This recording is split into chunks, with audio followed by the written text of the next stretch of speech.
सबसे प्यारी है, माँ तू जग में न्यारी है। माँ तू सबसे प्यारी है, माँ तू जग में न्यारी है।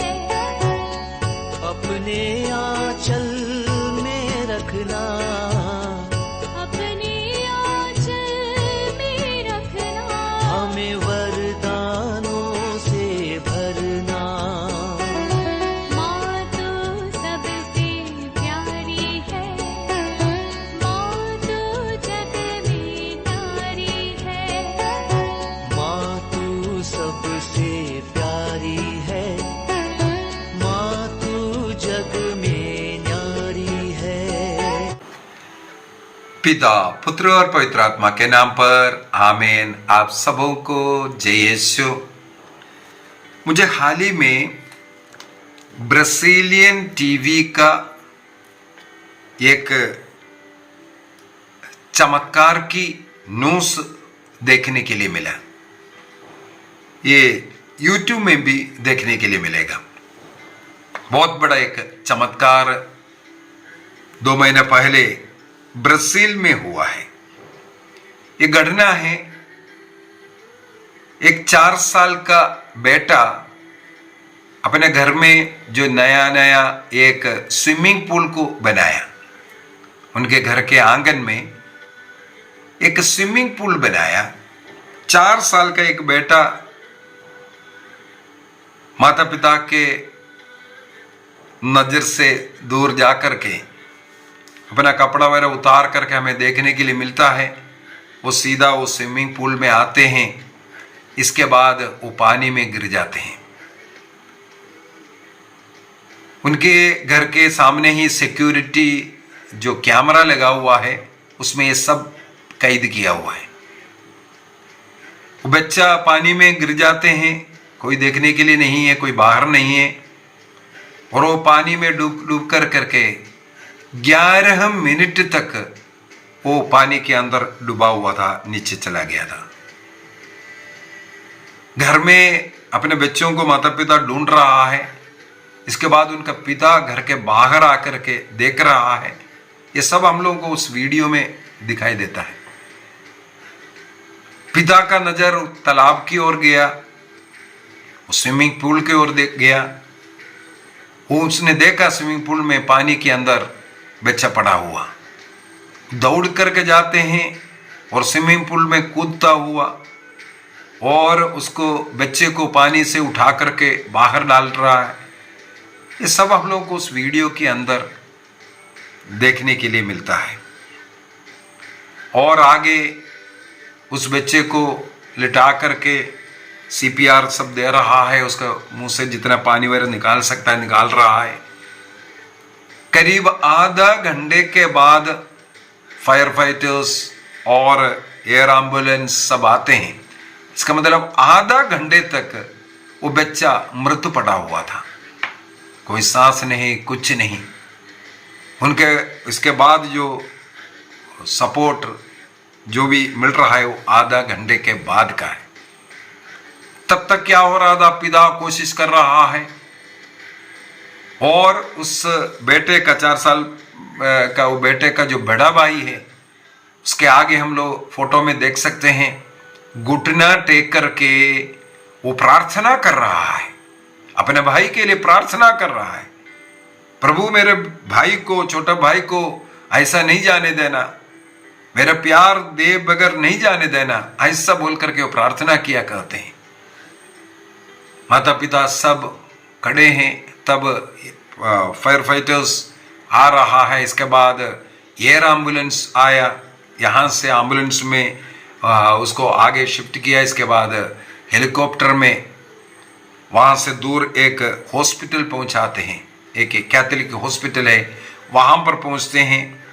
वहाँ पर जाकर के सीधा उस बच्चे को वेंटिलेटर में, और उस पूर्व में जो एयर एम्बुलेंस में आए हुए डॉक्टर इन लोग सब चेक कर रहा है। चेक कर करके उनका बच्चे का जो आंख वर देखा वो डायलेटेड हो चुका है, सांस नहीं ले रहा है, कोई हिल नहीं रहा है।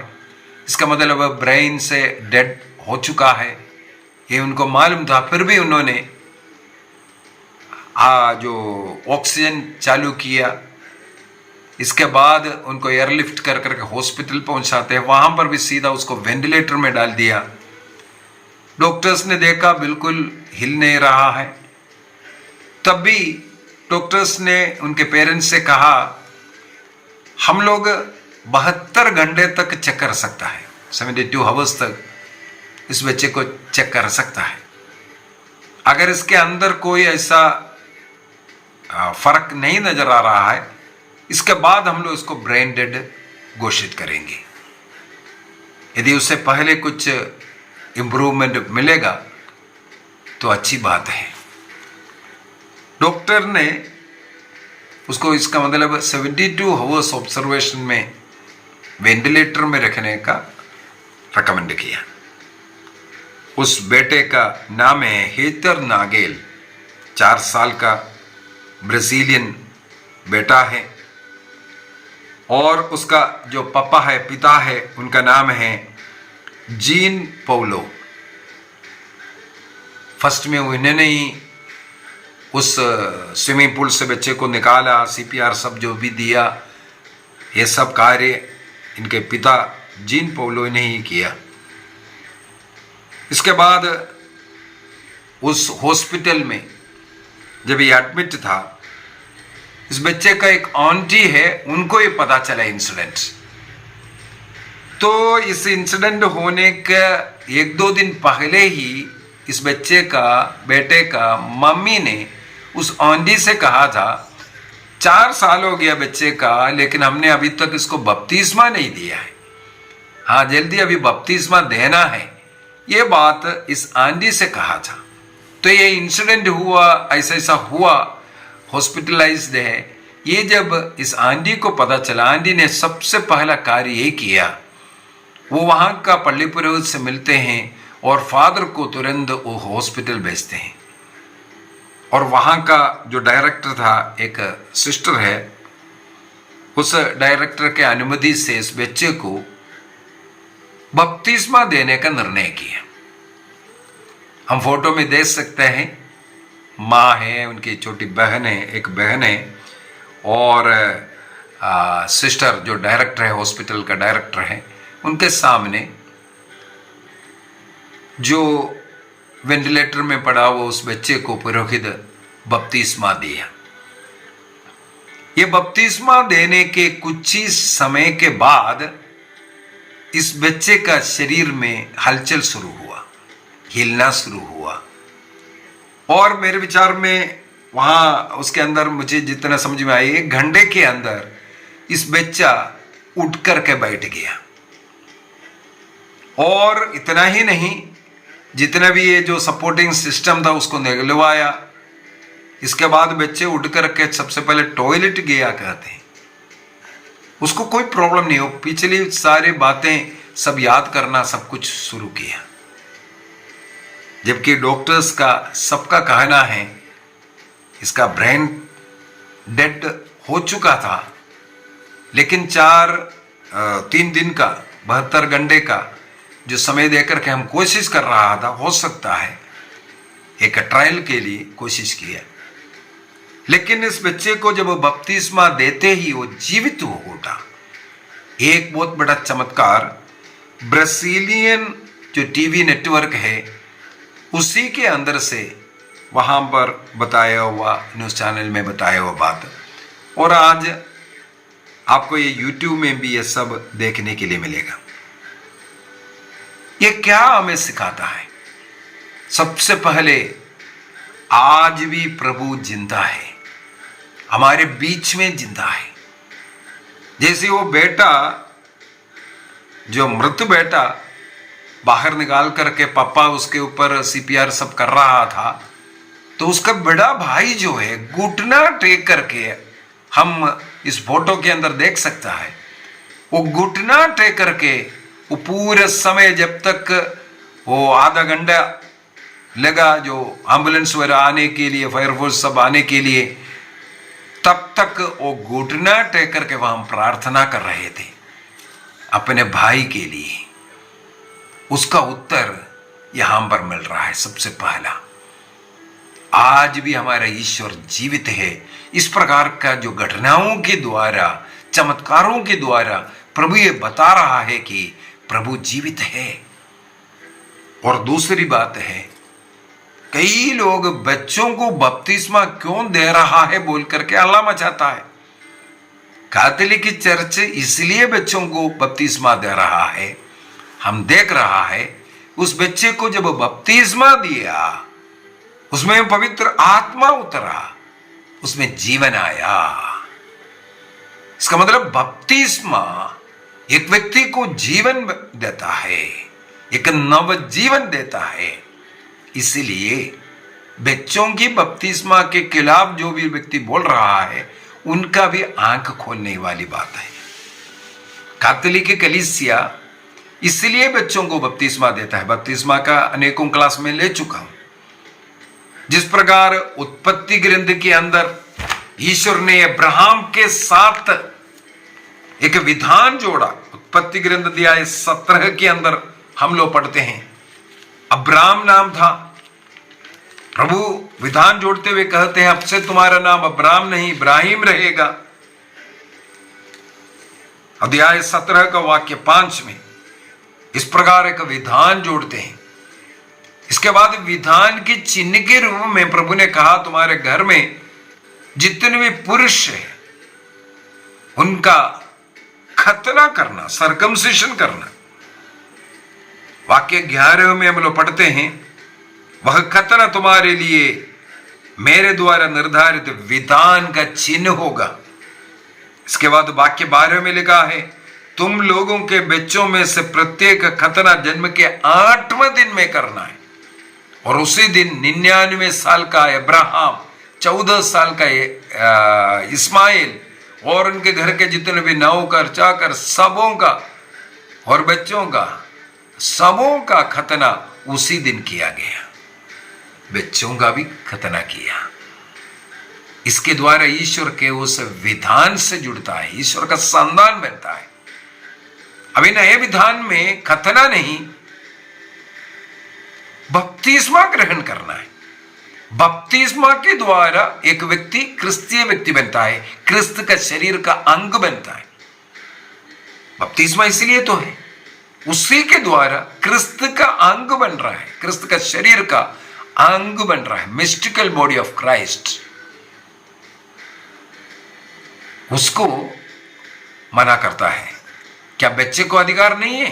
बच्चा ईश्वर का नहीं है? यहां पर हम लोग देखते हैं, बपतिस्मा देने के बाद उस बच्चे के जीवन बदलता हुआ आया। वो बच्चा जी उठा, उठ करके बैठना, खेलना सब शुरू हुआ। और उस वीडियो के अंदर मैंने देखा है, सब लोग जो फायरफोर्स के जो लोग आए, पुलिस वाले जो लोग आए, अन्य जो एम्बुलेंस वाला, जो डॉक्टर, सब लोग ये गवाही दे रहा है, ये बच्चा मर चुका था। हाँ, मृत्यु का घोषणा करने के बाद इस बच्चे को बपतिस्मा भी नहीं दे सकता है, लेकिन यहां पर डॉक्टर ने उसका मृत्यु की घोषणा नहीं किया था। बोला 72 घंटे के बाद हम घोषित करेंगे। तब तक उसको वेंटिलेटर में रखा गया, इसलिए वेंटिलेटर की उस अवस्था में इस बच्चे को बपतिस्मा दिया। मृत लोगों को बपतिस्मा नहीं दिया जाता है, मरने के बाद बपतिस्मा नहीं हो सकता। तो समय पर एक्चुअली बायोलॉजी या मेडिसिन तरीके से मेरे विचार में वो डेथ हो चुका था, लेकिन डिक्लेयर ना होने के कारण उसको बपतिस्मा दिया। और हम देख रहा है उस बच्चा जीवन में आया। हेतर नैगल नाम का उस बच्चा, 4 साल का बेटा जीवित हुआ।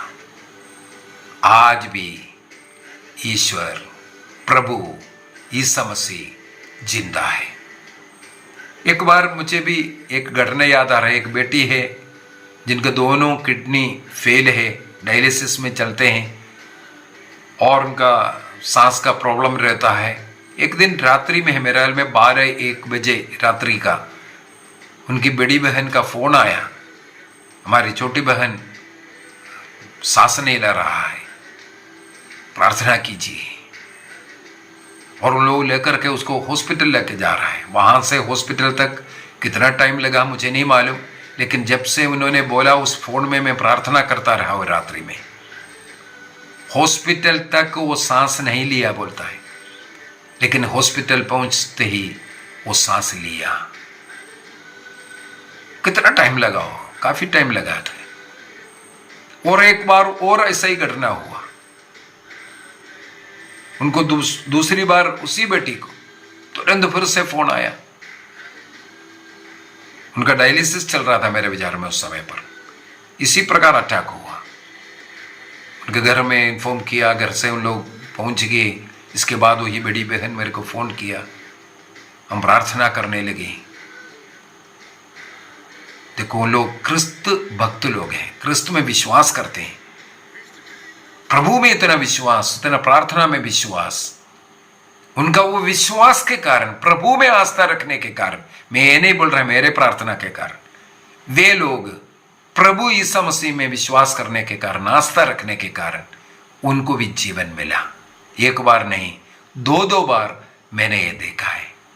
और वो बहन बोलती है 2 बार उनका मृत्यु हो चुका था, बिल्कुल हिल नहीं रहा था, सांस नहीं ले रही थी, लेकिन प्रभु ने उन्हें जीवन दिया। आज भी वो जिंदा है।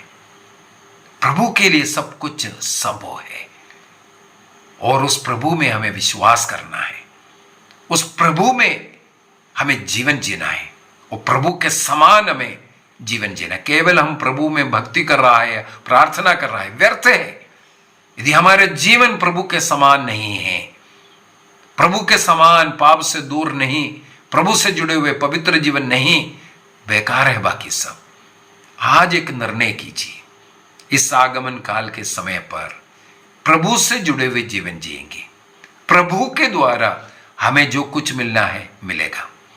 हमारी जरूरतें सब प्रभु पूरा करेगा। हमारी चंगाई होगा, हमें संतान मिलेगा, हमें नौकरी मिलेगा, हमारी शादी होगा, यदि हम प्रभु से जुड़ा हुआ जीवन जी रहा हो। तो एक निर्णय कीजिए, रोज बाइबल पढ़ने का, रोज घर में प्रार्थना, 1 घंटे का प्रार्थना, और व्यक्तिगत प्रार्थना, पारिवारिक प्रार्थना, और संभव है तो रोज मिस्सा बलिदान में जाना। महीने में कम से कम 1 बार पाप स्वीकार कर कर योग्य रीति से प्रभु को ग्रहण करने का निर्णय कीजिए। इस आगमन काल में प्रभु से जुड़े हुए जीवन जिएंगे। आइए हम अपनी आंखें बंद करें। मैं इस समय पर ऐसे लोगों के लिए प्रार्थना करता हूं, जितने भी लोग मुझसे प्रार्थनाएं मांगे हैं। किडनी के बीमार लोग, हृदय रोगी, कैंसर के रोग, सर दर्द, वदन दर्द, अपने भविष्य के विषय में निराश हताश लोग, विवाह नहीं हो रहा है, उसमें बाधाएं आ रहा है, प्रभु उपयुक्त जीवन साथी प्रदान करे। पढ़ाई के अनुसार नौकरी नहीं है कई बच्चों को, समर्पित करता हूं, प्रभु से विनती करता हूं, प्रभु दया कर, ऐसे सभी लोगों पर दया कर। हर एक घर में प्रभु शांति आवे, प्यार आवे, एक दूसरे का आदर सम्मान करें, एक दूसरे के विषय में सोचने वाला बन जाए। नशा, लड़ाई झगड़ा सब खत्म हो जाए, प्रार्थना का घर बन जाए। परिवार के सभी लोग हर एक इतवार में मिस्सा में भाग लेंगे।